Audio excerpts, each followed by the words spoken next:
Mag-iikot sa ilang ospital sa Metro Manila ang mga opisyal ng Department of Health na isalamin ng DOH kung gaano kahanda ang mga ospital sa pagdugon sa mga kaso ng dengue.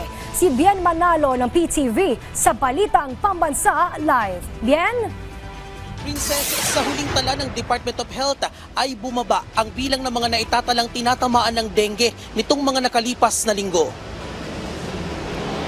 Sa datos ng Health Department, mahigit 14,000 kaso ng dengue ang naitala simula February 2 hanggang February 15, 2025.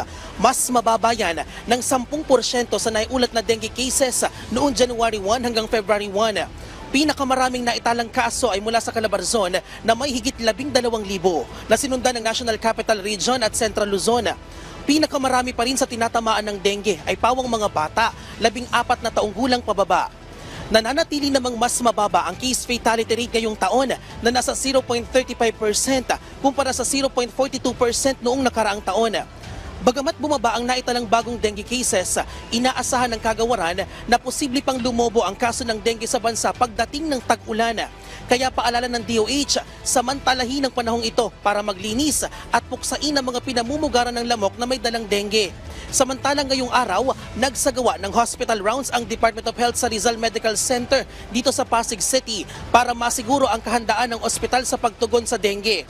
Bukod dito, patuloy din ang kampanya ng DOH na alas 4 kontra mosquito at patuloy din ang serbisyong hatid ng dengue fast lane sa iba't ibang dako ng Pilipinas para sa mga pasyenteng may dengue. Princess, nag-abiso rin ang Department of Health sa publiko at maging sa mga lokal na pamahalaan na ituloy o gawing regular ang pagsasagawa ng vector control activities o yung pagpuksa sa pinamumugaran ng mga lamok. Kaagapay pa rin ng DOH ang mga volunteer, health workers at maging ang mga lokal na pamahalaan sa malawakang paglilinis sa pagsugpo ng dengue. At yan ang update. Balik sa iyo, Princess. Maraming salamat, Bien Manalo ng PTV.